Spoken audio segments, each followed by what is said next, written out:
పిలుచుచున్నది ప్రతి వారిని వినుమా, విశ్వసించుమా.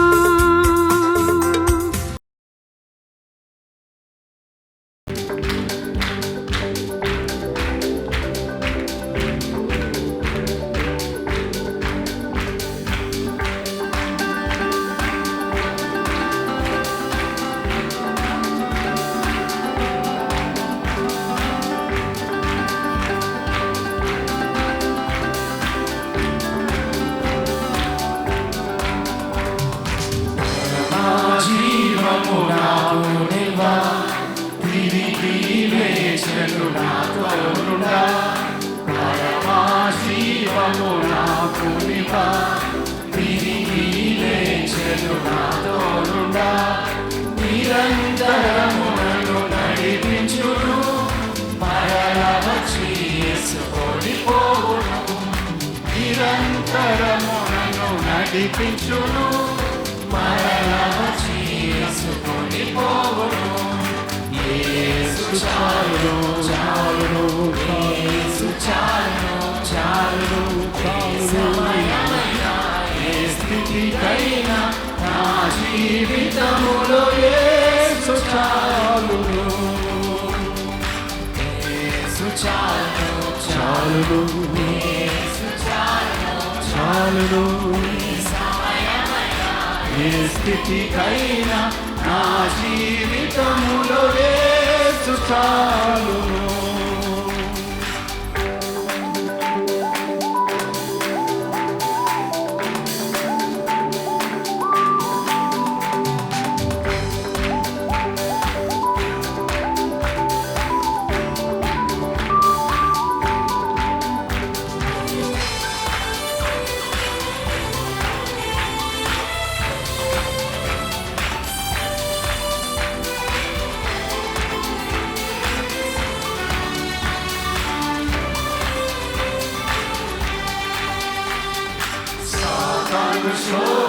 శోధనమైన సమస్యల సాగి వెళ్ళెదను, లోకము శరీరములాగినను లోబడగా నేను వెళ్ళెదను. లోకము శరీరములాగినను లోబడగా నేను వెళ్ళెదను. యేసు చాలును చాలును, యేసు చాలును చాలును, ఏ సమయమైనా ఏ స్థితికైనా నా జీవితములో యేసు చాలును. యేసు చాలును చాలును, యేసు చాలును చాలును, ఏ సమయమైనా ఏ స్థితికైనా నా జీవితములో యేసు చాలును.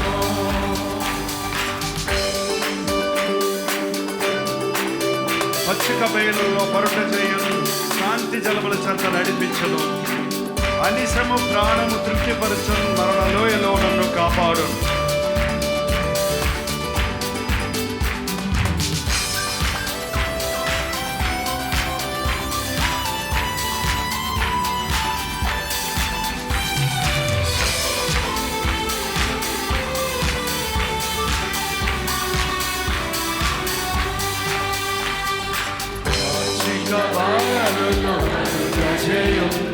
శాంతి జలము చెంత నడిపించును, సాక్షిక బయలులో కరుణ చేయు. శాంతి జలము చెంత నడిపించును, అనిశము ప్రాణము తృప్తిపరచు. మరణలో నన్ను కాపాడును, అనిశము ప్రాణము తృప్తిపరచు. మరణలో నన్ను కాపాడును.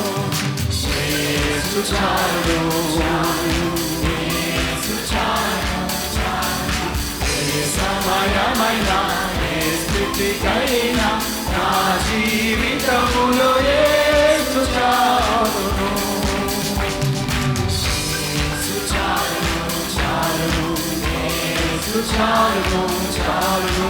ఏ సమయమైనా ఏ స్థితికైనా నా జీవితములో యేసు చాలును.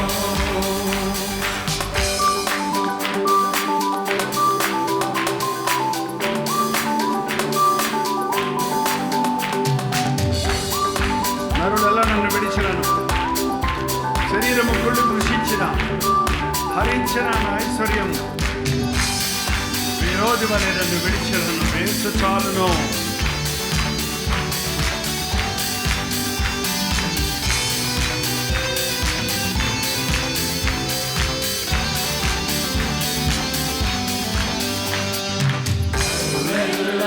నన్ను విడచినను, శరీరము కుళ్ళి కృషించినను. నరులెల్లరూ నన్ను విడచినను, శరీరము కుళ్ళి కృషించినను. హరించినను నా ఐశ్వర్యము విరోధి వలె నన్ను విడచినను. హరించిన నా ఐశ్వర్యము విరోధి వలె నన్ను విడచినను. అందరూ యేసు చాలును, చాలును, చాలును. ఏ సమయమైనా ఏ స్థితికైనా నా జీవితములో యేసు చాలును. యేసు చాలును, చాలును, యేసు చాలును, చాలును. ఏ సమయమైనా ఏ స్థితికైనా నా జీవితములో యేసు చాలును.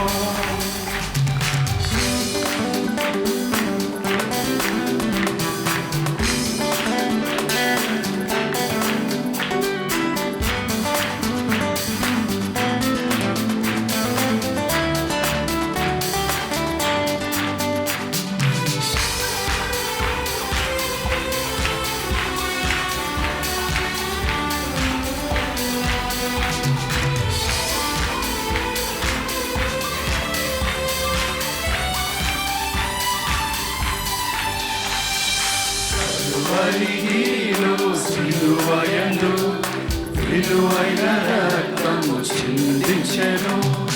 కలువరిలో సిలువయందు విలువైన రక్తము చిందించెను.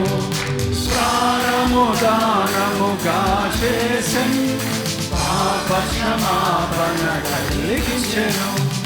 ప్రాణము దానముగా చేసెను, పాప క్షమాపణ కలిగించెను. యేసు చాలును, చాలును. ఏ సమయమైనా ఏ స్థితికైనా నా జీవితములో యేసు చాలును. యేసు చాలును,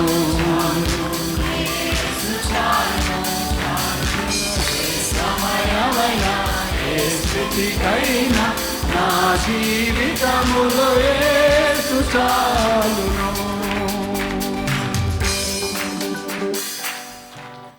చాలును మింగేస్తున్నారండి. అంటే ఇంకేదో చాలదు అన్నట్టు పాడుతున్నారు. యేసయ్య చాలు నాకు అన్నవాళ్ళు నిలబడండి. కలువరి గిరిలో సిలువయందు విలువైన రక్తము చెందించి ప్రాణము దానముగా చేసి పాపక్షమాపణ కలుగజేసిన యేసయ్య నాకు చాలు అన్నవాళ్ళు అలలే చెప్పండి. ఎస్, పరమజీవుడి దగ్గర నుంచి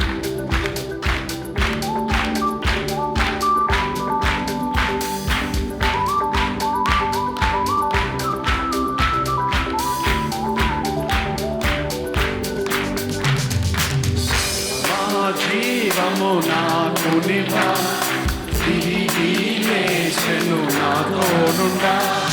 పరమా జీవము నాకు నివా తిరిగి లేచెను నాతోనుండా. నిరంతరము నన్ను నడిపించును, మరల వచ్చి నన్ను కొనిపోవును. నిరంతరము నన్ను నడిపించును, మరల వచ్చి యేసుకొని పోవును. యేసు చాలును, ఏ సమయమైనా ఏ స్థితికైనా నా జీవితములో యేసు చాలును. చాలును, చాలును, ఏ సమయమైనా ఏ స్థితికైనా నా జీవితములో యేసు చాలును. కలువరి గిరిలో సిలువయందు విలువైన రక్తం చిందించను, ప్రాణము దానముగా చేసెను, పాపక్షమాపణ కలిగించను.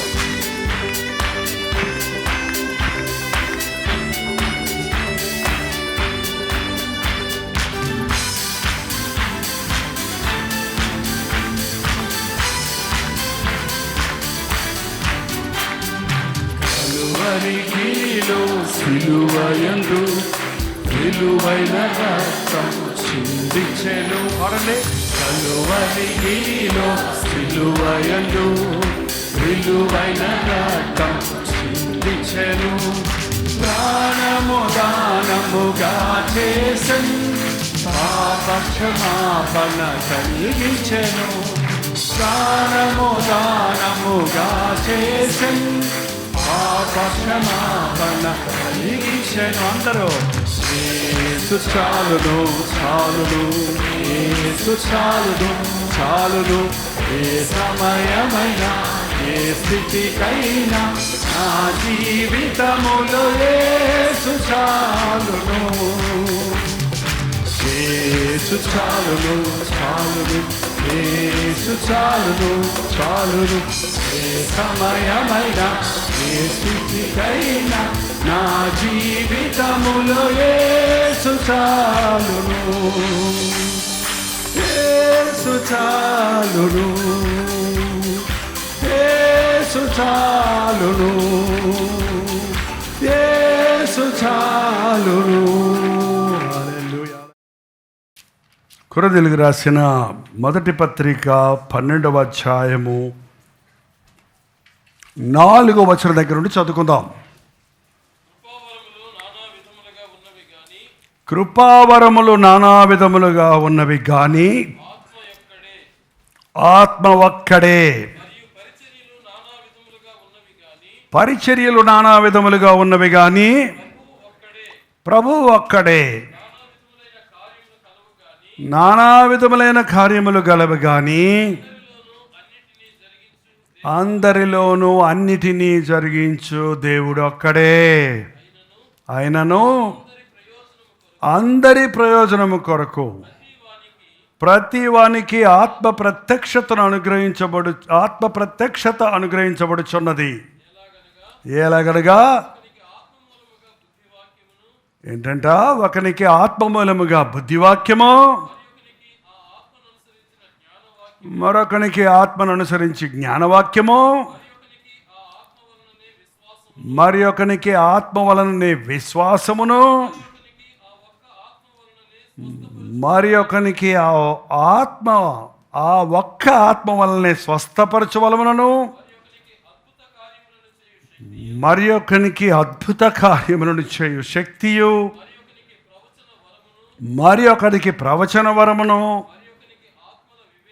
మరి ఒకనికి ఆత్మల వివేచనయు, మరి ఒకనికి నానా విధములైన భాషలు, మరొకనికి భాషల అర్థము చెప్పు శక్తియో అనుగ్రహించబడి ఉన్నవి అయినను వీటన్నిటినీ ఆ ఆత్మ ఒక్కడే తన చిత్తము చొప్పున ప్రతివానికి ప్రత్యేకముగా పంచి ఇచ్చుచు కార్యసిద్ధి కలుగుచేయుచున్నాడు. బంగారం లాంటి మాటలు. ఎంత స్పష్టంగా ఉంది దేవుని వాక్యం. వాక్యాన్ని కరెక్ట్గా మనం పాటిస్తే, గ్రహిస్తే, అనుసరిస్తే అద్భుతాలు ప్రభునామంలో జరుగుతాయి. కృపావరములు నానా విధములుగా ఉన్నవి కానీ ఆత్మ ఒక్కడే. ప్రకటన గ్రంథంలో 7 ఆత్మలు అని ఉన్నాయి. మరి ఆత్మ ఒక్కడా, 7గురా?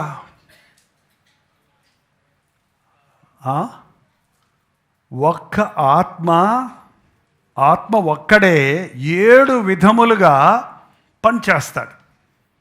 7 వ్యత్యాసమైన వరాలను, 7 వ్యత్యాసమైన విధానాలను ఉపయోగిస్తాడు. ఒకే ఆత్మ అయినప్పుడు ఎవరు ఎలా ఉన్నప్పటికీ, ఎవరు ఏం చేసినప్పటికీ, అంటే పాట పాడినా, వాయిద్యాలు వాయించినా, ప్రసంగం చేసినా, కూర్చొని వాక్యం విన్నా, ప్రార్థించినా, మరొక పని చేసినా, మరొక అరేంజ్మెంట్ చేసినా, మీడియాలో హెల్ప్ చేస్తున్నా, డిఫరెంట్ వర్క్స్ అన్నీ జరుగుతున్నాయి ఇక్కడ అన్నీ. కాబట్టి ఒక చక్కటి ప్రోగ్రామ్ని, ఒక లైవ్ సర్వీస్ని మనం ప్రజెంట్ చేయగలుగుతున్నాం. కానీ వీటన్నిటికీ మూల కారకుడు ఒకడే. ఆయన వివిధమైన విధాలుగా మనకు తన వరాలనిచ్చున్నాడు. వరం అంటే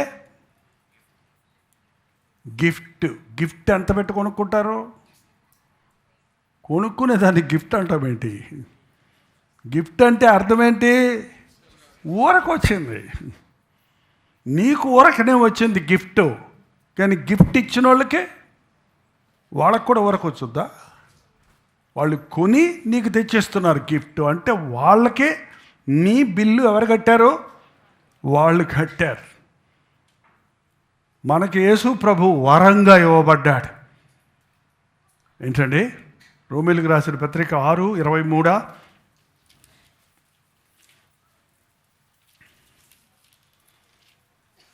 23 వచనమాట. రోమీయులకు రాసిన పత్రిక 6:23. ఏలయనగా పాపము వలన వచ్చు జీతము మరణము, అయితే దేవుని కృపావరము మన ప్రభు అయిన యేసు క్రీస్తునందు.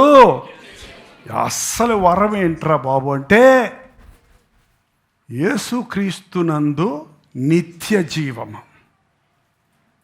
ఈ లోకంలో నిత్యం జీవించం మనం. ఈ లోకము దాని ఆశ గతించిపోతుంది. పాపం వలన మరణం వచ్చింది.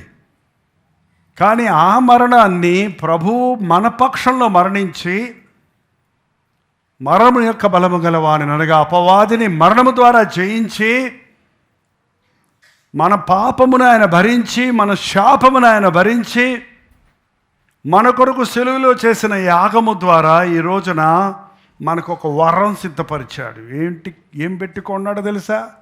వెండి బంగారాల వంటి క్షయమైన వస్తువుల చేత కాక నిర్దోషమును నిష్కలంకమైన గొర్రె పిల్ల వంటి క్రీస్తు రక్తము ద్వారా మీరు విమోచించబడిద్రని ఎరగరా? నిన్ను రక్షించటం, రక్షణ ఉచితమే. ఈరోజు మనం తీసుకోవచ్చు. ఉచితంగా క్షమించే దేవుడు, ఉచితంగా రక్షించే దేవుడు. రక్షణ పొందడానికి ఎంత కట్టాలి అని అడిగితే, పరలోకానికి ఎంత టిక్కెట్ అని అడిగితే, ఏంటంటే ఒకవేళ వేల పెడితే ఈ భూలోకంలో కోటీశ్వరులే పరలోకంలో కూడా ఉంటారేమో. ఉగ్రత ధనమని ఈ ఆస్తి అక్కడికి రాదు. ఒకడు లోకమంతా సంపాదించుకున్నా తన ప్రాణాన్ని పోగొట్టుకుంటే వాడికి ఏమీ ప్రయోజనం లేదు. ఒకడి యొక్క పాప విమోచన కొరకు వాడు ఏం సమర్పించాడు? నీ ప్రాణమే కావాలి. పాపం వల్ల వచ్చు జీతం మరణం. నీకు మరణం రావాలి, కానీ ఆ మరణాన్ని యేసు మింగేసి ఆయన జీవాన్ని మనకు వరంగా, ఆయన కృపావరము మన ప్రభు అయిన యేసుక్రీస్తునందు నిత్య జీవము, నిరంతరము జీవించే జీవితాన్ని ఇచ్చాడు. ఎవరెవరైతే యేసుక్రీస్తు నామంలో రక్షించబడ్డారో, క్రీస్తు రక్తములో కడగబడ్డారో, నమ్మి బాప్తీసం పొందారో, ప్రభు బలలో పాలు పంపులు పొందుతున్నారో, వారు జ్ఞాపకం పెట్టుకోవాలి, మీరు మీ సొత్తు కాదు, మీరు విలువ పెట్టి కొనబడ్డారు. ఎందుకు కొన్నాడు? ఏంటండి, మీరు షాప్కి వెళ్ళి కొనుక్కుంటారు వస్తువుల్ని. ఎందుకు వాడు కొనుక్కుంటారు? వాడుకోవటానికి. దేవుడు ఎందుకు కొన్నాడు మనల్ని? కుర్చీలో కూర్చోబెట్టి పంపించడానిక? ఎందుకు కొన్నాడు మనల్ని? ప్రతి ఒక్కరిని వాడుకోవాలని ఆశపడుతున్నాడు. వాడుకోవడానికి మన దగ్గర ఏమీ లేదు కాబట్టి ఏమంటున్నాడు? నీకు ఇస్తానంటున్నాడు. నువ్వు డమ్మీ. మీరు బైబిల్లో చూడండి, మోషే ఒప్పుకున్నాడు, నేను ఒక డమ్మీని, నోటి మాంద్యం కలిగిన వాడిని, నా దగ్గర ఏమీ లేవు, నిన్నేం చేయమంటావు, నేను ఉన్నాను పాపయ్య. ఏం చేశాడు? దేవుడు మోషేకు తోడై ఉన్నప్పుడు ఎన్ని అద్భుత ఆశ్చర్య కార్యాలు జరిగించాడు. పేతురు, యోహాన్ లాంటి వాళ్ళు ఏంటండి, వాళ్ళు చేపలు పట్టే జాలర్లు, పేతురులో దుడుసోడు, కంగారు మనిషి. ఏముంది ఆయన దగ్గర? విద్యలేని పామర్లు. కానీ దేవుడు వారికి తోడై ఉంటే, నాకున్నది నీకు ఇస్తున్నాను, నజరుడైన యేసుక్రీస్తు నామములో లేచి నడవమంటే కుంటివాడు లేచి నడిచాడు. ఆ రోజుల్లో కాదండి, ఈ రోజుల్లో కూడా దేవుడు తను రక్షించిన వారిని తన వరములతో నింపాలని ఆశపడుతున్నాడు. బిల్టిన్ మనలో పుట్టక ముందే దేవుని ప్రణాళికలో కొన్ని ఎక్విప్మెంట్ రెడీ అయిపోయి ఉన్నాయి లోపల. ఎక్విప్మెంట్ అంటే ఆ మాట వాడుతున్నా మీకు అర్థమవుద్దని. ఆ వరాన్ని వాడటానికి ఒక స్ట్రక్చర్ ఆల్రెడీ చేసి పెట్టేశాడు దేవుడు నీలో. నీవు రక్షించబడిన తర్వాత నీవు ఆ యొక్క పాత్రను తీసుకుని వెళ్తే దాన్ని అభిషేకించడానికి, నింపటానికి, ఆ వరములతో నిన్ను నింపి వాడుకోవడానికి దేవుడు ఆశ కలిగి ఉన్నాడు. రక్షించబడిన తర్వాత ఎంతమంది నేను దేవుని కొరకు వాడబడాలి అని ఆశపడుతున్నారు? దేవునిచ్చిన వరం ఏంటి నాలో? మీ తలాంతి ఏంటో మీకు తెలుసా? తెలుసంటే చేయి చూపించండి.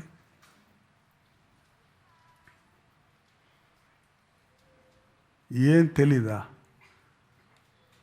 అయ్యో, మీలో ఉన్న గొప్పతనం ఏంటో మీకు తెలీదా? స్పెషాలిటీ ఏంటో తెలీదా? మీలో ఉన్న ప్రత్యేకత ఏంటి? ఇంకా సింప్లిఫై చేయాలా? మీలో ఉన్న మెరుగైన క్వాలిటీ ఏంటో తెలీదా?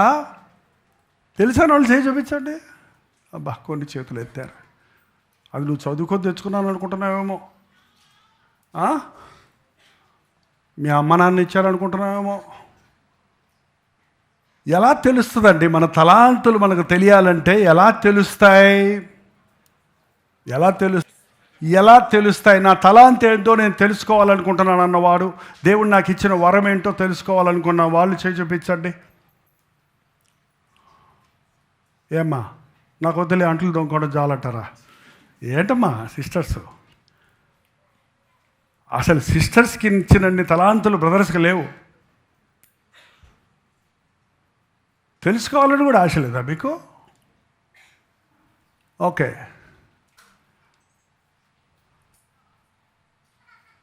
మీరు ఎక్కువ ఇష్టపడి చేసే పని ఏంటి? ప్రశ్నించుకొని మీరు జవాబు చెప్పుకోండి. ఇప్పుడు చెప్పేదాకా మనం టైం చాలదు. మీరు ఎక్కువ ఇష్టపడేది ఏంటో, చేసేదేంటో, అది వంట అయితే వంట, అదేం వంట ఏం తలాంతే, అది కూడా అందరూ వండుతారు, తినలేం.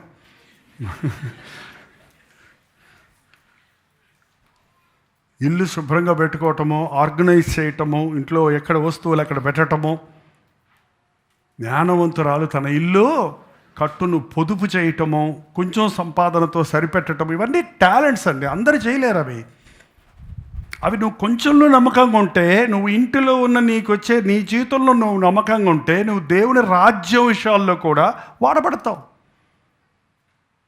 కొంచెంలో నమ్మకంగా ఉన్నప్పుడు దేశానికే దీవెనకరంగా మార్చడానికి దేవుడు వాడుకుంటున్నాడు.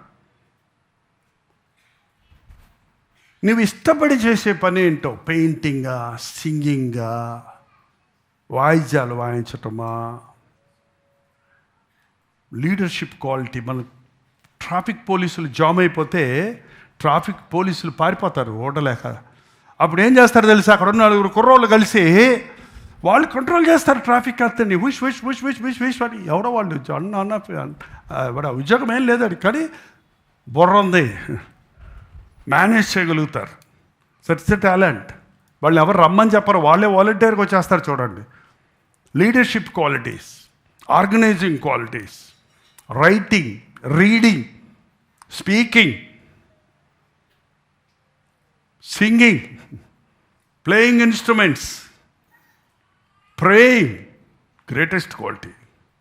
నాకేం ఇష్టం ఉండదు, ప్రార్థన అంటే ఇష్టం అన్నోడు చేతగానోడు అనుకుంటున్నారా? కొందరి ప్రార్థన సారవంతంగా ఉంటుంది కాబట్టి వెంటనే సమాధానం వస్తుంది. ప్రార్థన ద్వారా అద్భుతాలు జరుగుతాయి. నువ్వు ఏది ఇష్టపడతావో ఎక్కువ, అది నీ తలాంత అండి.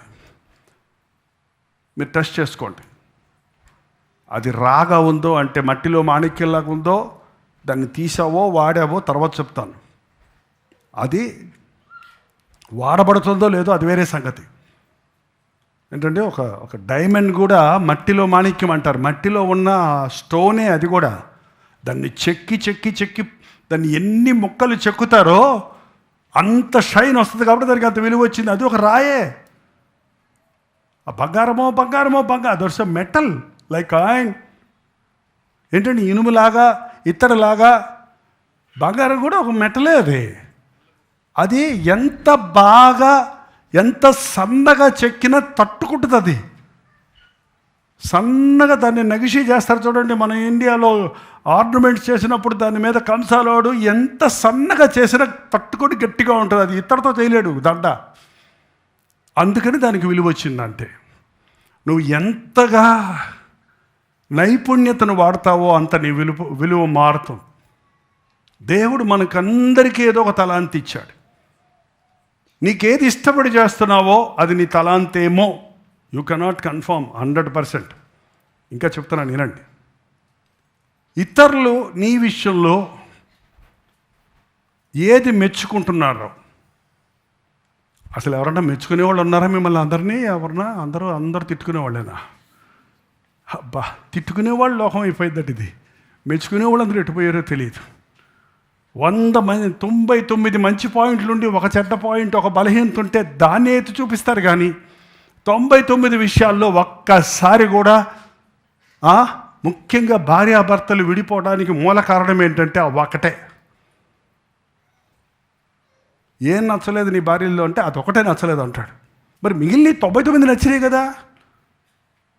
ఏంటంటే ఎప్పుడు చూసినా భార్యాభర్తలు ఒకరి మీద ఒకరు ఆ కొరతలే చెప్పుకుంటారు కానీ మంచి చెప్పరు. విడాకులు కావాలి భార్యాభర్తలు కోర్టుకు వెళ్ళారట. ఆయన ఎవరో స్పిరిచువల్ జడ్జి లాగా ఉన్నాడు.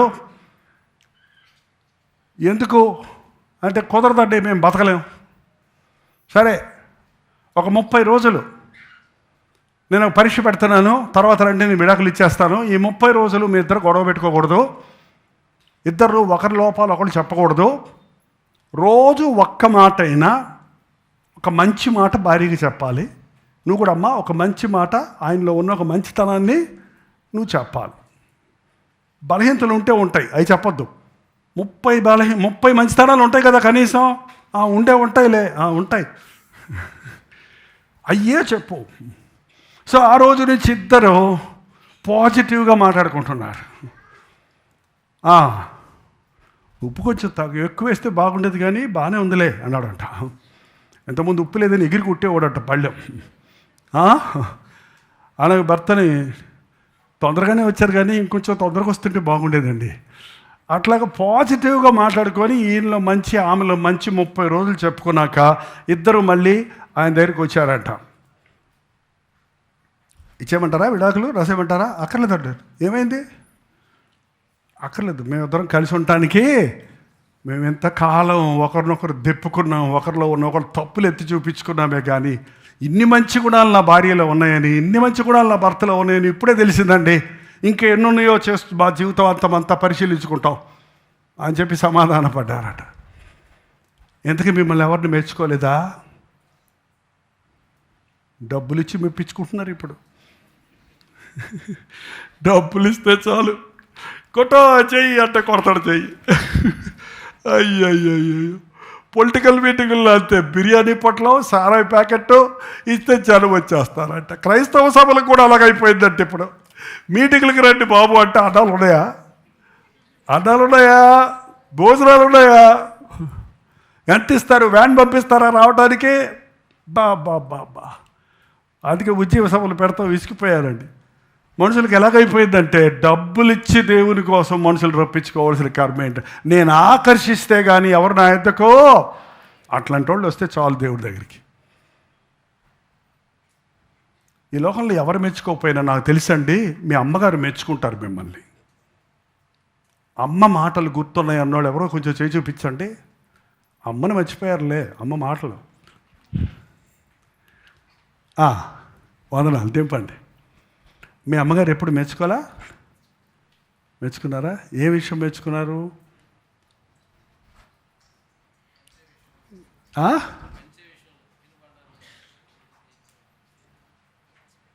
బాగా పంచుతావు. మీ తమ్ముడికి చెప్పాయా? కొంచెం నేను చెప్తే లేదు, నువ్వు బాగా చెప్తావు. మీ అక్కకు చెప్పమ్మా, మీ చెల్లికి చెప్పమ్మా, కొంచెం నేను సరిగా పచ్చడి చేయటం చేతకాలకు చేసి పెట్టమ్మా. ఏంటండి, మనసు మీద కొంచెం దుప్పటే వేయమ్మా, నువ్వు భలే వేస్తావు. దుప్పటి వేయటం కూడా చిన్న పని కాదండి. ఈ 5 స్టార్ హోటల్స్లో అక్కడంతా దుప్పట్లు వేసే వాళ్ళకి ఎంత శాలరీ తెలుసా? వాళ్ళు ఎంత డీసెంట్గా షూ వేసుకొని డ్రెస్సులు వేసుకొని వస్తారు తెలుసా? వాళ్ళు దుప్పటి బెడ్ మీద వేసారంటే ముడత ఉంటుంది అక్కడ, బాచ ఉంటుంది అక్కడ. మనం వేస్తే దుప్పటి ఎట్టుందో మీ ఇంటికి వెళ్ళి చూసుకోండి. వంకర దగ్గరగా దుప్పట్లు వేసుకుంటారు ఎక్కడ పెడితే. ఏంటంటే నీకు ఏదో ఒకటి స్పెషాలిటీ ఉంది, అది నీలోనే ఉంది. నీకు ఇష్టమైంది ఇతరులు మెచ్చుకున్నది ఒకటే అయిందనుకోండి, 50% అది నీ తలాంతం.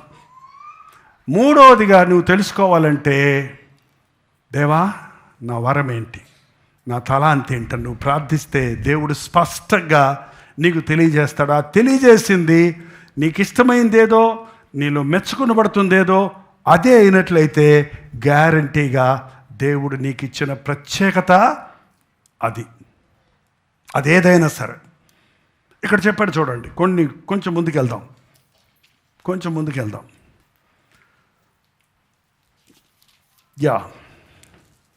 నానా విధములైన కార్యములు గలవో కానీ అందరిలో అన్నిటినీ జరిగించేవాడు దేవుడొక్కడే. ఆయనను అందరి ప్రయోజనం కొరకు ప్రతి వానికి ఆత్మ ప్రత్యక్షతను అనుగ్రహించబడుచున్నది. ఎలయనగా ఒకనికి ఆత్మ మూలముగా బుద్ధివాక్యము, ఆ ఆత్మను అనుసరించి జ్ఞానవాక్యము, ఆ ఆత్మ వలనే విశ్వాసము, ఆ ఒక్క ఆత్మ వలనే స్వస్థపరచువరము, మరొకరికి అద్భుతములు చేయు శక్తి, మరొకరికి ప్రవచన వరము, మరొకరికి ఆత్మ వివేచనయు, మరొకరికి నానా భాషలు మాట్లాడటం, మరొకరికి భాషల అర్థం చెప్పటం, ఇలా రకరకాలైనటువంటి వరాలు ఉన్నాయి. బుద్ధివాక్యం, జ్ఞానవాక్యం, విశ్వాసం, స్వస్థపరచు వరం, ప్రవచించు వరం, భాషలు మాట్లాడే వరం, భాషలకు అర్థాలు చెప్పే వరం. ఇది కొంచెం చర్చ్కి సంబంధించింది, మినిస్ట్రీకి సంబంధించిందిగా పౌలు ఇక్కడ చెప్తున్నాడు. దీన్ని ఇంకొంచెం లోతుగా వెళ్ళినట్లయితే నీకు బుద్ధివాక్యము అంటే కొంతమంది మాట్లాడినప్పుడు ఒప్పిస్తారు అవతల మనుషుల్ని. ఈ పులిపిట్ట నుంచే చేయక్కర్లేదండి ప్రసంగం. మన ఇంటిలో మొదటి ప్రసంగికురాలు తల్లే, తండ్రే. తల్లిదండ్రులు మీకు మీ బిడ్డలకు ఏం బోధిస్తున్నారో, ఏం నేర్పిస్తున్నారో, మీరు స్పిరిచువల్ పేరెంట్స్ అయితే మీరు వాక్యానుసారంగా వారిని, మా అబ్బాయి మాట వింటం లేదండి, చెప్పిన మాట వింటం లేదండి, మొండోడు అండి, దియ్యమండి, పందిలా తింటాడండి, కుక్కలా తిరుగుతాడండి, ఏంటండి ఎప్పుడు చూసినా అలా చూసుకుంటే ఎవ్వడూ సరిలేడు. పందిలా తిరిగేవాడిని, పందివలే పోర్లిన నన్ను కుక్కలా తిరిగినాను ప్రేమతో, అది కదా. నీ జ్ఞానం చొప్పున దారి తప్పిన వాడిని మళ్ళించటం. బోధించేది ఒక మనిషిని ఖండించటానికి కాదండి, ఒక మనిషిని మళ్ళించటానికి. ఒక మనిషి బాగుపడాలి అనే ఆశ మనకు ఉండాలే కానీ ఎవరిని మనం రిజెక్ట్ చేయకూడదు, తోసివేయకూడదు. ఒకరిలో ఒక బలహీనత చూసినప్పుడు నెపములు మాపటం కాక ఆ బలహీనతలో నుంచి అతన్ని ఎలా బయటకు తీసుకురావాలి అనే జ్ఞానం, దైవ జ్ఞానం, దేవుడిచ్చిన వరం, దేవుడిచ్చిన అభిషేకం. ఎంతోమంది ఈ రోజున రక్షణ లేని వారు ఉన్నారు. వారికి రక్షించటానికి కావలసిన జ్ఞానవాక్యం, బుద్ధివాక్యం.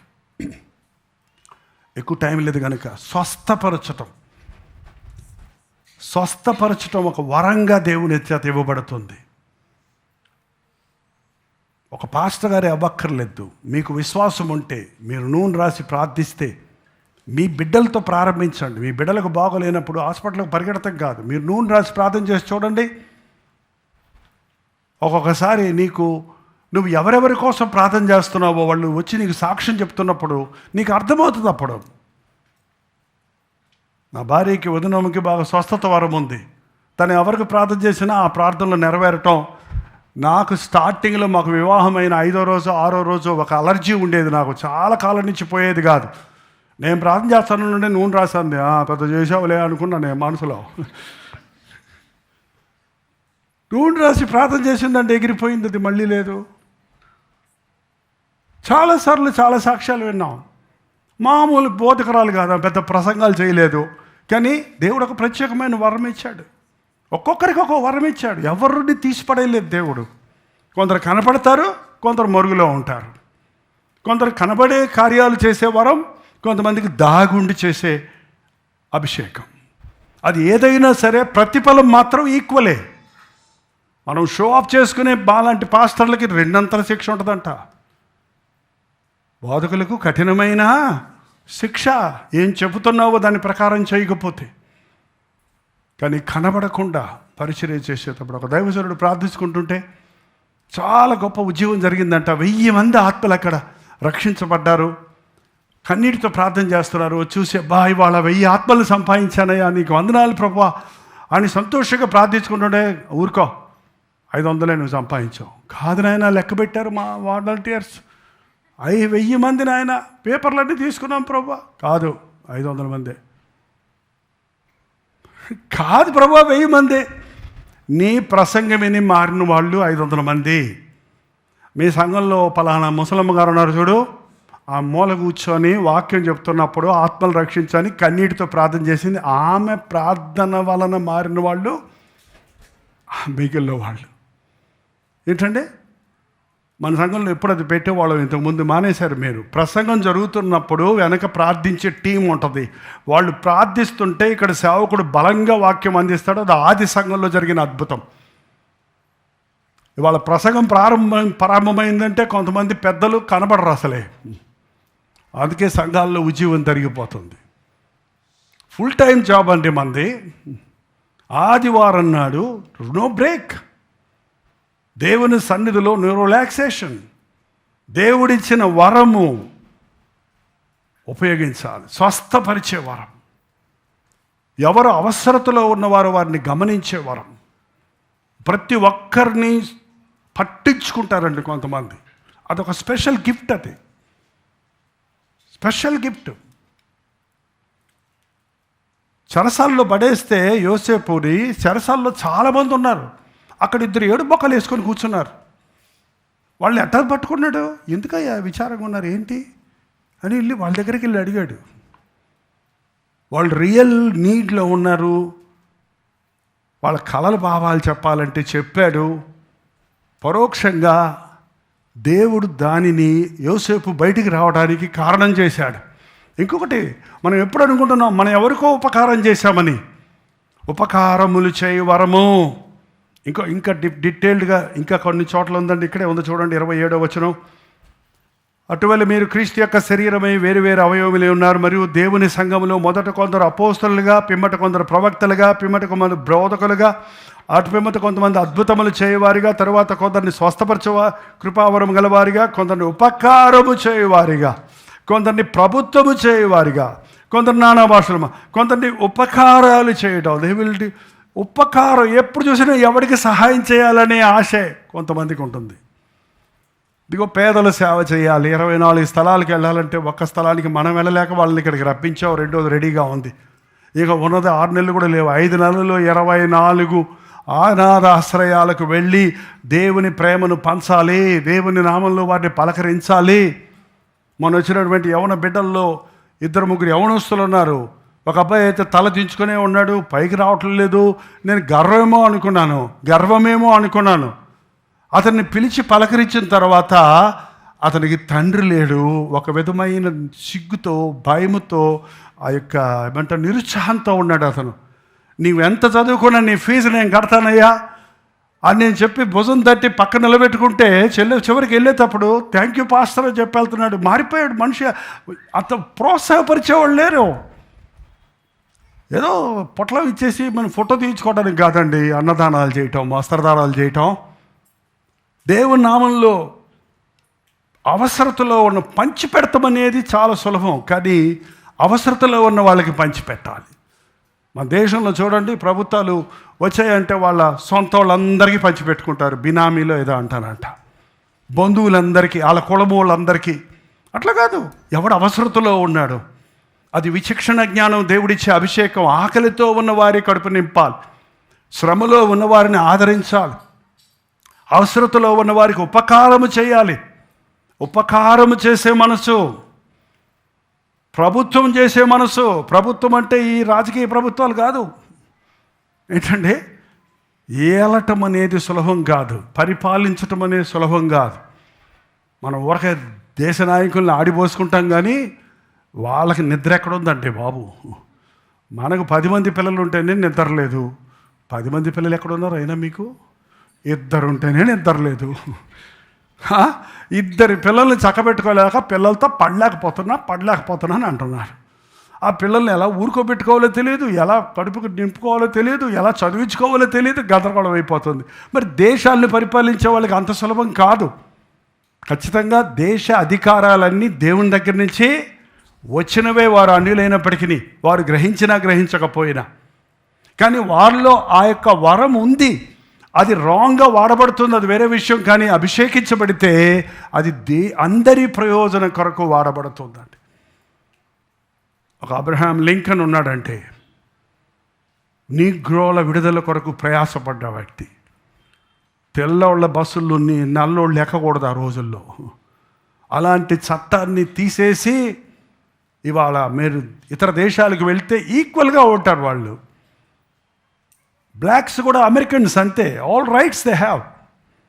ఒక పరిపాలన సమానత్వాన్ని తీసుకురావడానికి ఒకటి దేవుడు వాడుకున్నాడు. అలాగా అమెరికా దేశం మొదటి president George Washington is a praying person. ప్రార్థన చేస్తూ, ఇంగ్లాండ్ చెడిపోయింది, ఇంగ్లాండ్ తాగుబోతులు స్మోక్ చేస్తూ, డ్రింక్ చేస్తూ, క్రైస్తవులని చెప్పుకుంటున్నారని అందులో నుంచి వేరై, అన్ని దేశాల్లో నుంచి వేరైనటువంటి జెన్యువైన్ క్రిస్టియన్స్తో స్టార్ట్ అయింది యునైటెడ్ స్టేట్స్ ఆఫ్ అమెరికా. ఇప్పుడు గబ్బు కొడుతుంది, పాడైపోయిందంతా. క్రిస్టియన్స్ పక్కగా in God we trust. You can see the dollar even today. దేవుని మీద విశ్వాసం ఉంచామని నిక్కచ్చిగా జీవించి దీవించబడి ప్రపంచంలో ఉన్నత స్థాయికి చేరిన తర్వాత ఇప్పుడు దేవుని వాక్యానికి విరుద్ధమైపోయింది. ఒక్క వ్యక్తిని వాడుకొని ఒక దేశాన్ని రూపించడానికి, ఒక వ్యక్తిని వాడుకొని ఒక చట్టాన్ని నిరూపించడానికి, ఒక వ్యక్తి ద్వారా అందరి ప్రయోజనకరంగా చేయగలిగిన కార్యాలు చేయించగలిగిన దేవుడిగా ఉన్నాడండి.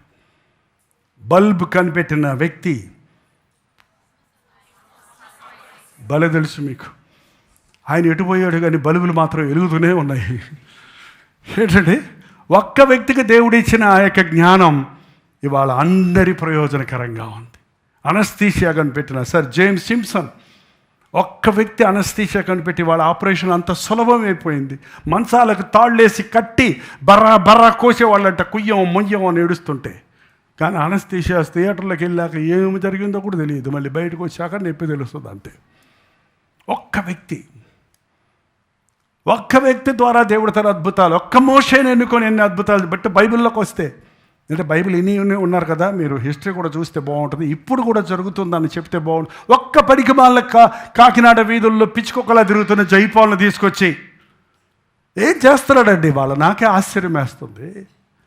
మా అమ్మమ్మ గారు చెప్పారండి, మా తాతగారు చెప్పారు, మా నాయనమ్మ గారు చెప్పారని వాళ్ళు ఇన్ని రోజుల నుంచి ఇన్ని స్థలాల్లో ఏ ఊరు వెళ్ళినా, దుబాయ్ వెళ్ళినా, ఆంధ్ర వెళ్ళినా, మహారాష్ట్ర వెళ్ళినా, ఏ ఊరు వెళ్ళినా చెప్పే వాళ్ళని చూస్తుంటే,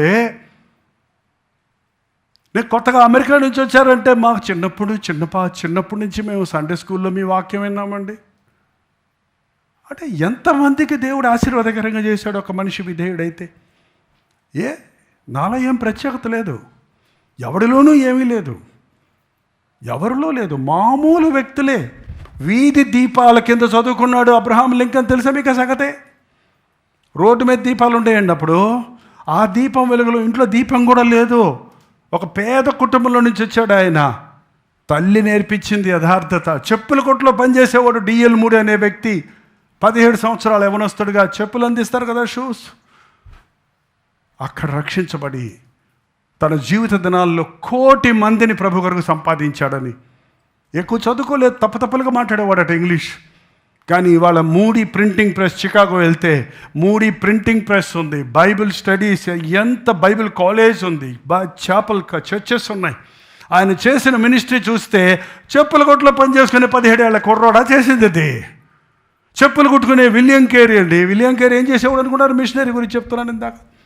చెప్పులు కొట్టుకునేవాడు అంతే. నీకు బీటీహెచ్ చేసావు, ఎంటెక్ చేసావు, ఇది చేసావు, అది చేసావు, ఏంటేంటో చదువుతున్నావు, లా చదువుతున్నావు, ఐఏఎస్ ప్రిపేర్ అవుతున్నాను అంటున్నావు, ఇంజనీర్ని అంటున్నావు, డాక్టర్ని అంటున్నావు. దేవుడు నీకు ఇవ్వలేదా వరాలు? నువ్వు డబ్బు కోసం వాడుతున్నావు వాటిని, పొట్ట కోసం వాడుతున్నావు వాటిని. దేవుడు నిన్ను కోరుకున్నాడు, నీ స్థలంలో నిన్ను కోరుకున్నాడు. ఆ రోజు నెహెమ్యా ఒక సేవకుడు కాదు, నెహెమ్యా రాజ బంగళాలో గిన్నె అందించేవాడు, ముఖ్యమైన ఇంపార్టెంట్ వర్కర్. కానీ అతని హృదయంలో భారం పెట్టినప్పుడు ఒక్కడిని వాడుకొని పడిపోయిన యెరూషలేము గోడలు కట్టించాడు దేవుడు. అతన్ని పోగు చేయగలిగిన సామర్థ్యతను ఇచ్చాడు. నేనేం చేయగలను అనొద్దండి, నీ ద్వారా దేవుడు గొప్ప కార్యాలు చేయిస్తాడు. నేను ఒక సామాన్యుడిని కదా అనుకోవద్దు, నేను ఎక్కడో పుట్టి పెరిగినోండి కదా అనుకోవద్దు, నాలో ఏముంది అనుకోవద్దు. నీలో చాలా ఉంది. దాన్ని బయటకు తీస్తే, ప్రభు అభిషేకించాలండి. ఎన్ని లైట్లున్నా పవర్ లేకపోతే, ఎలక్ట్రిసిటీ లేకపోతే ఎలాగో.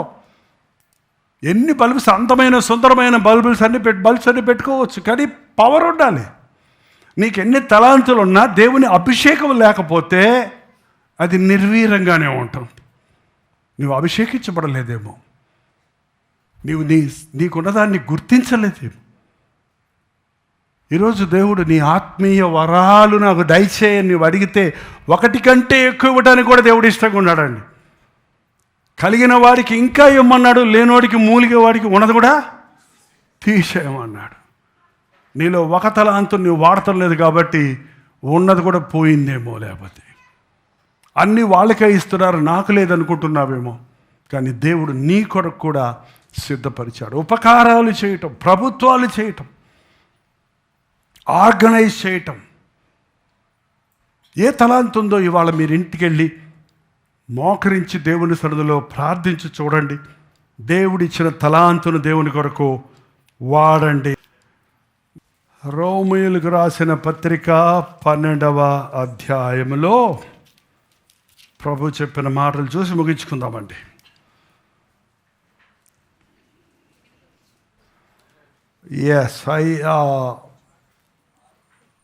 మనం మొదటి నుంచి చదివితేనే 3 నుంచి చదివితేనే బాగుంటుంది. తను తాను ఎంచుకొని తగిన దానికంటే ఎక్కువగా ఎంచుకొనక దేవుడు ఒక్కొక్కరికి విభజించి ఇచ్చిన విశ్వాస ప్రమాణము ప్రకారము తాను స్వస్థ బుద్ధి గలవాడగుటకు తగిన రీతిగా తన్ను ఎంచుకొని వలనని నాకు అనుగ్రహించబడిన కృపను బట్టి మీలోనున్న ప్రతి వానికి చెప్పుచున్నాను.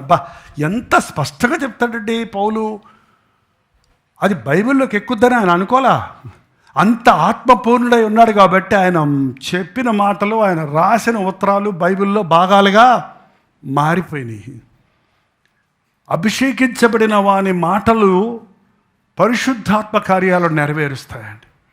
ఏమంటున్నాడు? తను ఎంచుకునే దానికంటే ఎక్కువ ఎంచుకోకండి. దేవుడు ఒక్కొక్కడికి విభజించి ఇచ్చిన విశ్వాస పరిమాణము ప్రకారము ఒక్కొక్కనికి విభజించి ఇచ్చిన.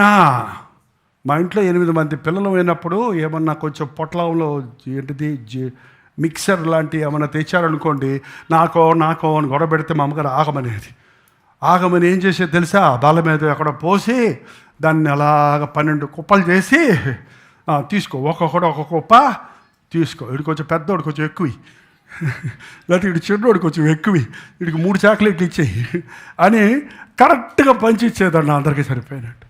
ఏంటంటే దేవుడు అలాగా నీకు తగినంత ఇచ్చాడు. నీ పొట్ట ఎంత పడద్దో అంతే తిను. వాళ్ళు ఎంత తిన్నారని నువ్వు ఎంత తిన్నావు అనుకో అయిపోద్ది. ప్లేట్లో అందరికి ఎక్కువ పెట్టారని నువ్వు కూడా ఎక్కువ ఇంకా కక్కుర్తి. కొంతమందికి ఉచితంగా భోజనం అంటే తిన్నాక రాత్రి పోయి పొట్ట పట్టుకొని తిప్పలో దేవుడు కరెక్ట్గా ఇస్తాడు. హెడ్ వెయిట్ ఎక్కువైతేనండి మనిషి తిన్నగా నిలబడ్డావు. వైజాగ్లో మనం గట్టిగా చదువుతున్నప్పుడు ఒకసారి ఒక ఆమెను తీసుకొచ్చారు. ఆ అమ్మాయి తలకాయ ఇంత ఉంది, రియల్గా నేను ఎగ్జాజరేట్ చేయటం లేదు, ఇంత ఉంది. ఎంత? ఇంత తలకాయ మెడకాయ మీద ఉంటే ఎలా నిలబడద్దామే? నిలబడలేదు, కూర్చోలేదు. మోసుకొని తీసుకొచ్చారు, కారులో మోసుకొని తీసుకొచ్చారు. అంత తలకాయ ఉంది. ప్రయోజనం ఏంటి? నీకు ఇంత ఉంటే చాలు. ఏంటండి? ఎక్కువ కావాలని అడగొద్దు, ఉన్నది ఉపయోగిస్తే చాలు. దేవుడి కోసం ఏది ఇచ్చాడో కరెక్ట్గా ఇచ్చాడు, విభజించి పంచి ఇచ్చాడంట మనకి. ప్రతి వానికి ఇచ్చాడు, ఎవరికి ఇవ్వకుండా వదిలిపెట్టలేదు. ప్రతి వానితోనూ చెప్తున్నాను, ప్రతి వానికి ఒకటి ఇచ్చాడు. ఏది ఇచ్చాడో తెలుసుకోండి, దాన్ని దేవుని కొరకు దేవుని దగ్గర తీసుకురండి, అది అభిషేకించబడండి. ఇప్పుడు 6వ వచనం చదువుదాం. మనకు అనుగ్రహించబడిన కృప చొప్పున వెవ్వేరు కృపావలములు కలిగిన వారమై ఉన్నాము గనుక ప్రవచన వరమైతే విశ్వాస పరిమాణము చొప్పున ప్రవచింతుము, పరిచర్య అయితే పరిచర్యలోను, బోధించువాడైతే బోధించుటలోను, హెచ్చరించుట వారైతే హెచ్చరించుటలోను పని కలిగి ఉందుము. అంతవరకు ఆగుదాం. ఉండండి వెళ్ళిపోకండి. ఏంటంట? ప్రవచనమైతే విశ్వాస పరిమాణము చొప్పున ప్రవచన వరం ఉంది కదా అని చెప్పి లొడ వాగుతుంటారు కొంతమంది. నువ్వు డబ్బా కొట్టుకోవాల్సిన అవసరం లేదు. విశ్వాస పరిమాణం నీ కొలిచిచ్చిన అవసరమైనప్పుడు అవసరమైన ప్రవచనం అవసరమైన వారి దగ్గర ప్రవచించాలి. అంతేగాని నువ్వు ఎంత గొప్పవాడువో రోడ్డు మీదకి వెళ్ళి చెప్పుకోవాల్సిన అవసరం లేదు. అర్థం కాని వాళ్ళ దగ్గరికి వెళ్ళి చెప్పుకోవాల్సిన అవసరం లేదు. నీ ప్రవచనం విశ్వాస పరిమాణం. ఈ మాటలు చాలా విలువైనవి. మీకు సరిగ్గా తెలుగు వచ్చో లేదో నాకు తెలీదు. పరిమాణం అంటే ఒక హద్దు, దానికి ఒక హద్దు ఉంది. నువ్వు చేసే పనికి నీ ఇష్టం వచ్చినట్టు చేయటం కుదరదు. ఒక చట్టం ఉంది. నువ్వు పరిగెత్తేవాడు ఆ లైన్లో పరిగెత్తాలి. నేను పరిగెడుతున్నాను, అడ్డదడ్డంగా పరిగెత్తి వచ్చేసాను గుమ్మనంటే ఒప్పుకుంటాడా? ఒక కుస్తీ పట్టేవాడు, ఆడు సర్కిల్ ఉంటుంది, ఆ సర్కిల్ లోపలే కుస్తీ పట్టాలి. ఎక్కడో తొక్కేసి తరిమేసి జయించానంటే కుదురుద్దా? పరిమాణం ఉంది. దేవుని పని చేయడానికి హద్దు ఉంది. ఆ హద్దులో మనం పనిచేస్తే ఆశీర్వదించబడతాం. పరిచర్య చేయని వారైతే పరిచర్యలో. పరిచర్య అన్నప్పుడు ఏదైనానండి. మార్త పరిచర్య చేశానని ఉంది బైబిల్లో. ఏం చేసింది మార్త పరిచర్య అంటే? చాపేసింది, కూర వండింది, భోజనం చేసింది, రొట్టెలు చేసింది, ఈ గిన్నెలు తీసింది, గిన్నెలు కడిగింది. ఏంటండి? పరిచర్య. దేవుడి సేవలో ఏ పని చేసినా కూడా తప్పలేదండి. అది కూడా ప్రతిఫలం ఇస్తాడు దేవుడు. నా జీవితంలో నా యవ్వన కాలం అంతా 30 ఏళ్ల వయసు వచ్చే వరకు మందిరాన్ని తుడిశాను, గుడ్డలతో తుడిసి, చీపులతో తుడిసి, చెట్లకు నీళ్లు పోసి, టాయిలెట్స్ కడిగి, అన్ని పనులు మందిరంలో మొత్తం పనులన్నీ చేసామా, ఎవరు చెప్పక్కర్లేకుండా. ఇవాళ నేను ఆశీర్వదించబడ్డానంటే మూల కారణం నేను ఎప్పుడు గుర్తుపెట్టుకుంటాను, దేవుణ్ణి స్తుతిస్తాను. ఆ రోజు అది కష్టంగా ఉంది, కానీ నా అహం సిలువేయబడటానికి, నా స్వార్థం నలగొట్టుకోవడానికి నాకు ఆ ట్రైనింగ్ పనిచేసిందండి. ఆ పనికి ప్రతిఫలం ఇస్తున్నాడు దేవుడు ఇవాళ నాకు. దేవుని నిమిత్తమై నువ్వు ఏ పని చేసినా దీవించబడతావు, ఆశీర్వదించబడతావు. పరిచర్యలో బోధించేవాడైతే బోధించడం మాత్రమే. బోధించడం వేరు, హెచ్చరించడం వేరు. హెచ్చరించేవాడు నాయకుడు చేస్తాడు. బోధకుడు హెచ్చరించడమని రూల్స్ తీసుకురాకూడదు, కొత్త చట్టాలు తీసుకురాకూడదు. వాళ్ళు బోధకుడు పాస్టర్లు అయిపోదాం అనుకుంటున్నారు, బోధకుడు నాయకులు అయిపోదాం అనుకుంటున్నారు. బోధకుడు బాగా బోధ చేస్తాడు కాబట్టి వేరే సగం పెట్టేస్తాడు ఇంకో చోట. చాలా చాలా తప్పైన పదంలో వెళ్ళిపోతుందండి ఇవాళ. దేవుడు కోరుకున్న నాయకులు కొందరున్నారు, బోధకులు కొందరున్నారు. హెచ్చరించడానికి కొందరు ఏర్పరచుకున్నారు, బోధించడానికి. బోధించేవాడు ఎట్ట బోధిస్తాడండి? ఎట్ట బోధిస్తాడు బోధించేవాడు? బుజ్జగించుతూ, వాడికి అర్థమయ్యేటట్టు వివరిస్తూ, ప్రేమతో బోధిస్తుంది అమ్మ బోధిస్తుంది బిడ్డలకి. ఒక అమ్మలాగా బోధించాలి బిడ్డలకి, విశ్వాసులకి. హెచ్చరించవలసింది విశ్వాసులు బాగా ఆరిదేరిపోయి కొవ్విన వాటిని శిక్షని దండబెడతానన్నాడు చూడండి దేవుడు. హెచ్చరించవలసిన వారు హెచ్చరించాలి. రాజుగా ఉండటానికి దేవుడు సౌలును కోరుకుంటే, ప్రవక్తగా ఉండటానికి దేవుడు సమూయేలును కోరుకుంటే, ప్రవక్త రావడానికి ఆలస్యమైందని ఏం చేశాడు సౌలు? తీసురావయ్యా బలి, నేను ఇచ్చేస్తాను, రాజు నేను. అవివేక పని చేసావు సౌలు. నువ్వు నీ పని నువ్వు చేయకుండా ఇంకో పని ఏం చేసావు? దొంగోడు వస్తే కుక్క మరగలేదని గాడిద మురిగిందట. ఏం చేశాడు యజమాని వచ్చి? బాణం తీసుకొని, ఈ అర్ధరాత్రి ఆడుతావే గాండ్రెత్తావే గాడిద అని దాన్ని కొట్టాడు. ఎందుకు? తన్నుమాలిన ధర్మం, నీకు అవసరం లేని పని నీకెందుకు? నీకు అప్పచెప్పిన పని నువ్వు చేయి నమ్మకంగా. పరిచర్య చేయువాడైతే పరిచర్య చేయాలి. హెచ్చరించేవాడు. చివరిగా, పంచిపెట్టువాడు శుద్ధ మనసుతోనూ, పై విచారణ చేయువాడు జాగ్రత్తతోనూ, కరుణించువాడు సంతోషముతోనూ పని జరిగించాలి. పంచిపెట్టువాడు శుద్ధ మనసుతో. కమిషన్ కొట్టకూడదండి. ప్రభుత్వం గ్రాంట్ చేసిన డబ్బులు పేదలకు వెళ్ళి చేరేటప్పటికట 100 రూపాయలు అక్కడికి వాడికి వెళ్ళి చేరేటప్పటికి ₹1 వెళ్తుంది అంటాడికి. మిగిలిన అన్ని కమిషన్లు, అన్ని ఒమిషన్లు. ఏంటంటే ఆ వెళ్ళేది కూడా ఎవరికి వెళ్తుందో తెలియదు. అది ఏంటంటే దేవుని పనిలో ఈ పేదలకు పంచి పెడతామని చెప్పి బయలుదేరి వ్యాన్ బుక్ చేసుకొని వీళ్ళు బిర్యానీలు తిని, ఎవరో పంచి పెడతానికి వెళ్ళిన వాళ్ళకేమో పులిహార పొట్లం ఇచ్చొస్తారు. దానికి మళ్ళీ 10 ఫోటోలు. శుద్ధ మనసుతో పంచిపెట్టు.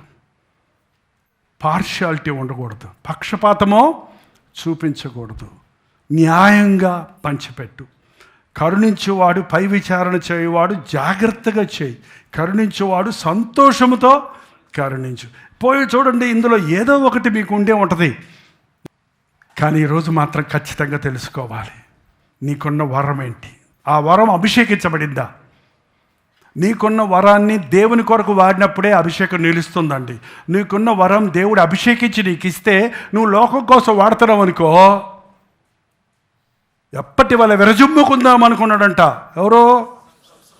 యెహోవా అతన్ని ఎడబాసనని ఎరక్కపోయాడు. దేవుణ్ణి కార్యాలు చేయడానికి బలమిస్తే, సొంత కార్యాలు చేసుకోవడానికి, ఆ వేషను సంతోషపరచడానికి, ఆ శత్రువుల మీద తన స్వార్థం కోసం బలం చూపిద్దాం అనుకుంటే ఏం చేస్తాడు దేవుడు? తీశాడు.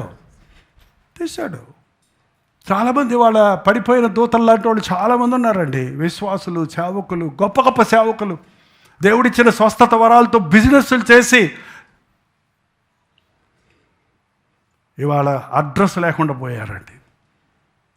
రిగ్రెట్ అవుతున్నారు కొంతమంది అయితే పబ్లిక్గానే. ఉచితముగా స్వస్థత సభలు అని పెడితే జనం బాగా వస్తారు. ఆ పాస్టర్ గారికి చూడాలంటే ₹1000, ప్రార్థన చేయాలంటే 10,000, మీ ఫ్యామిలీ డాక్టర్గా ఉండాలంటే మెంబర్షిప్లో 1 lakh కట్టేయండి. ఏంటంటే ఇది లోక పద్ధతులు. మనకు తెలుసా, మన చర్చికి ఒక సభ్యత్వం లేదు, మన మినిస్ట్రీలో ఒక టీవీ క్లబ్ లేదు. ఇన్ని భాషల్లో ఇన్ని మినిస్ట్రీలు చేస్తున్నా ఎవరు ఇస్తున్నారో ఎవరు లేదో ఎవరు పంపుతున్నారో మాకు తెలియదు. ఎప్పుడు ఎక్కడి నుంచి వస్తున్నాయో, ఎలా పోయి కడుతున్నామో, ఎలా జరుగుతుందో ఈ సేవ అంతా ఆయన చిత్తములో జరుగుతుంది. మనుషుల్ని ఒప్పించి నప్పించి చెప్పించాల్సిన పని లేదు. దేవుని చిత్తములో చేసిన పనికి దేవుని సహాయమో తక్కువ కాదు అని బైబిల్ కాలేజీలో ఉన్నప్పుడు హడ్సన్ టైలర్ జీవిత చరిత్ర చదివి నేను నిర్ణయించుకున్నాను. దేవుని చిత్తములో చేయాలి, దేవుని సహాయంతో దేవుని పని చేయాలి. ఆత్మీయ వరములతో మమ్మల్ని నింపయ్యా, మా సంఘాన్ని నింపయ్యా, పరిశుద్ధాత్మతో మమ్మల్ని మండింపజేయ్యా. ఏదన్నా చేయాలయ్యా, నీ రాకడ వచ్చేస్తుందయ్యా. నన్ను రక్షించుకొని ఇన్ని సంవత్సరాలైంది, నన్ను సేవకు పిలుచుకొని ఇంత కాలమైంది.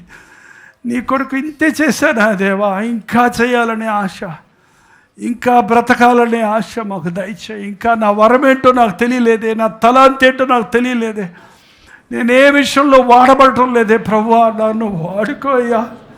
మనస్ఫూర్తిగా చెప్పండి దేవుడితో, నన్ను వాడుకోనాయనా, నన్ను వాడుకో ప్రభువా. ఏమక్కర్లా, నువ్వు ఒక్క మాట అంటే చాలు, దేవుడు నా హస్తాన్ని చాపి నీకు అన్నీ ఇస్తాడు. నీ వరమేంటో నీకు తెలియజేస్తాడు, ఆ వరాన్ని అభిషేకిస్తాడు, ఆయన పరిచర్యలో వాడుకుంటాడు. కావాలి, ప్రార్థనా పరులు కావాలి, ప్రభు పని చేసేవాళ్ళు కావాలి, హెచ్చరించేవాళ్ళు కావాలి, పంచిపెట్టేవాళ్ళు కావాలి, ప్రవచించేవాళ్ళు కావాలి, ప్రార్థించేవాళ్ళు కావాలి, ప్రార్థనలు చేసేవాళ్ళు కావాలి. మనలో నుండే రావాలి, నీలో నుండి పైకి రావాలి ఆయన ఇచ్చిన తలాంతులన్నీ. దేవా నాలో ఉంది, ఇదిగో అయ్యా, ఇదేనయ్యా నా దగ్గర ఉంది, ఈ సూది ఉందయ్యా నా దగ్గర, ఈ సూదేనయ్యా నా దగ్గర ఉందని కవిత చెప్పినప్పుడు దేవుడు ఆ సూదిని వాడుకొని అనేకమైన సాక్షిగా చేశాడు. ఈ కర్రే ఉంది నా చేతిలో, ఆ కర్రనే నేను వాడుకుంటా. ఈ ఒడిసెలే ఉంది నా చేతిలో, ఆ ఒడిసెలు నేను వాడుకుంటా. నీ చేతిలో ఏముంది, నీ మనస్సులో ఏముంది, నీ హృదయంలో ఏ ఆశ ఉంది, నీకే వరం ఉంది, నీకే తలాంతు ఉంది, అది దేవుని చేతుల్లో పెడితే 5 రొట్టెలు 2 చేపలే ఉన్నాయి నా దగ్గర, తీసుకురా నా చేతుల్లో పెట్టావు. అనేకుల ఆకలి తీర్చిన ప్రభు నిన్ను అనేకులకు, వేల మందికి, లక్షల మందికి, తరతరముల వారికి దీవెనకరంగా చేయాలని దేవుడు కోరుకున్నాడు. నీ తల్లి గర్భములో ఉన్నప్పుడే కోరుకున్నాడు, రక్షించుకున్నాడు. రక్షించబడ్డ సహోదరుడా, సహోదరి, ఏదైనా చేస్తున్నావా దేవుని కోసం? అభిషేకించయ్యా, నా గుండెల్లో మాట పుట్టించయ్యా, నీ కొరకు క్రియలు చేసేవాడిగా చేయనాయన. కూర్చొని ప్రార్థించి హల్లెలూయా అని చెప్పిపోయేవాడిగా కాక, నీ పాత్రగా వాడబడుటకు నన్ను సిద్ధపరిచేయాలి ప్రభువు. ఆత్మీయ వరాలతో నన్ను నింపయ్యా, నన్ను అభిషేకించయ్యా. ఈ రోజు నుండి ఒక తల్లిగా, ఒక తండ్రిగా, ఒక అధికారిగా, ఒక ఆఫీసర్గా, ఒక ఇంజనీర్గా, ఒక డాక్టర్గా, ఒక స్టూడెంట్గా, ఒక యవనస్తుడిగా, ఒక యవనస్తురాలుగా నీ కొరకు వాడబడే పాత్రగా నన్ను చేసుకోయ్యా. ప్రతి ఒక్కరు నోరు తెరిచి ప్రభుని అడుగుదాం. పరిశుద్ధాత్ముడు మన మధ్య సంచరిస్తున్నాడు. నీలో ఉన్న ప్రత్యేకతను ఈరోజు అభిషేకించాలని, ఆత్మీయ వరముతో నిన్ను నింపి పంపించాలని ప్రభు ఆశిస్తున్నాడు. నువ్వు నోరు తెరిచి ప్రభుని అడిగితే, నీ హృదయం తెరిచి విశ్వాసముతో ప్రభుని అడిగితే, హెచ్చరించు వరమా, కరుణించు వరమా, పంచిపెట్టు వరమా, ప్రవచించు వరమా, బోధించు వరమా, స్వస్థపరచు వరమా, పరిచర్య చేసే వరమా, ఏదైనా సరే అన్ని వరాలకు మూల కారకుడు పరిశుద్ధాత్ముడు ఆత్మ ఒక్కడే. వివిధమైన రీతులుగా తన వరాలనిచ్చి మన ఒక్కొక్కరిని వాడుకొని దేవుని రాజ్యం కట్టబడాలని, పరలోక రాజ్యం కొరకు అనేకుల్ని మనం సిద్ధపరచాలని దేవుని ప్రణాళికలో ఉంది. నీ మూలంగా అనేకులు నిత్య నరకానికి పోతున్నవారు దేవుని రాజ్య వారసులయ్యేటట్టుగా చేయాలని దేవుడు ఆశిస్తున్నాడు. వారిలో ఒంటరైన వాడిని 1000 మందిగా చేయాలని, ఎన్నిక లేని వాడిని జనాంగముగా చేయాలని ఆశపడిన ప్రభు నిన్ను, నీ కుటుంబాన్ని దీవించాలని, నిన్ను నీ ఇంటి వారిని ఆశీర్వదించాలని, నీ కడుపున పుట్టిన బిడ్డలు రాజులు, రాజ్యాలను ఏలేవారిగా, ఆత్మలను సంపాదించే జాలరులుగా, ఉన్నతమైన స్థానములలో, దేశం యొక్క ఉన్నతమైన స్థానములలో నేను నీ బిడ్డలను ఉంచుతానని చెప్పిన ప్రభు మాట పట్టుకుందాం. నన్ను అభిషేకించయ్యా, నా బిడ్డలను అభిషేకించయ్యా. మా బిడ్డలను పెంచుకోవటం మాకు నేర్పయ్యా, మా కుటుంబాన్ని కట్టుకోవటం మాకు నేర్పయ్యా. చర్చిలో పరిచర్యను ఇంకా సారవంతంగా, ఆశీర్వాదకరంగా మినిస్ట్రీ చేయడానికి, ఈ పరిచర్య విస్తరింపజేయడానికి సహాయం చేయాలి.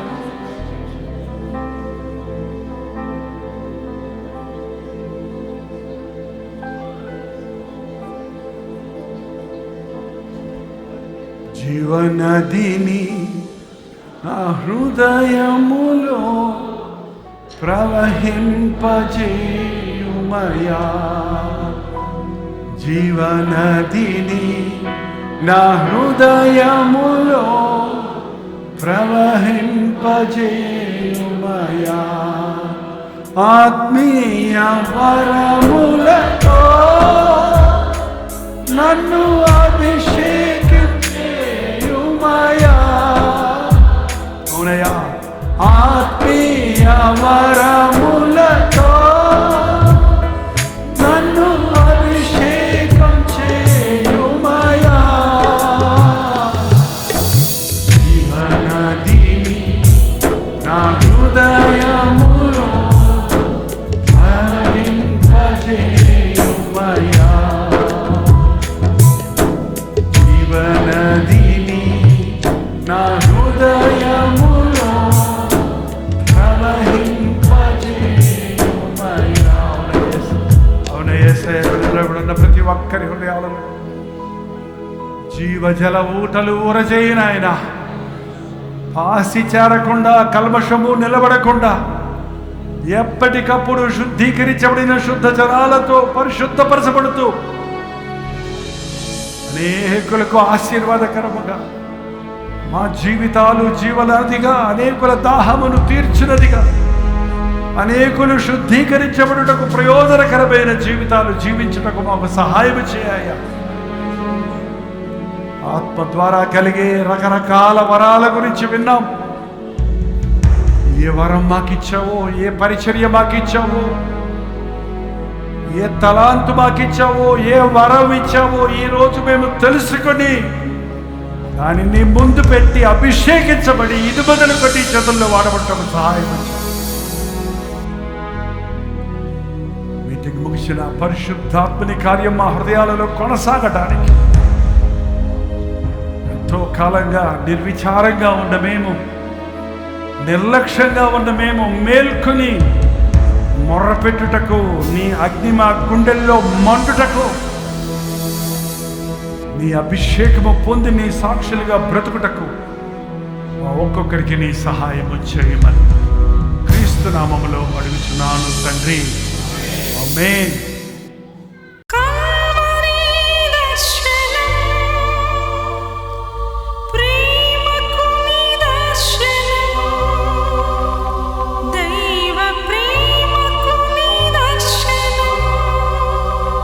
తెలుగు, తమిళ, హిందీ, మలయాళం, బెంగాలీ, ఒరియా అనే 6 భాషల్లో టెలివిజన్ ప్రోగ్రామ్స్ కొనసాగుతూనే ఉన్నాయి. భారభరితమైన పరిచయంలో మీరు సహకరించాలని ఆశిస్తే, ప్రభు మిమ్మల్ని ప్రేరేపిస్తే మీ విరాళాలు, కానుకలు డాక్టర్స్ డే ఫౌండేషన్స్ అనే ట్రస్ట్ నెంబర్కి మీరు పంపించవచ్చు. అవి నేరుగా టీవీ ఛానల్స్కి వెళ్తాయి. అందులో ఏది మేము మా సొంత ఖర్చుల కొరకు ముట్టుకోవటం లేదు, వేరే పరిచయ కొరకు ముట్టుకోవటం లేదు. టెలివిజన్ పరిచయలో ఇంకా సువార్త వినని వారికి అది అందించాలని ఆశతో ఒక 20 సంవత్సరాలుగా కొనసాగుతున్న పరిచయం కొరకు ప్రార్థించండి, మీ సహకారాన్ని అందించండి. ఈ విషయం మీకు ఇంకా వివరాలు కావాలంటే 89393939 అనే నెంబర్కి మార్నింగ్ 10 నుంచి ఈవినింగ్ 10 లోపల మీరు ఫోన్ చేయండి, వివరాలు మీకు తెలియజేస్తాం.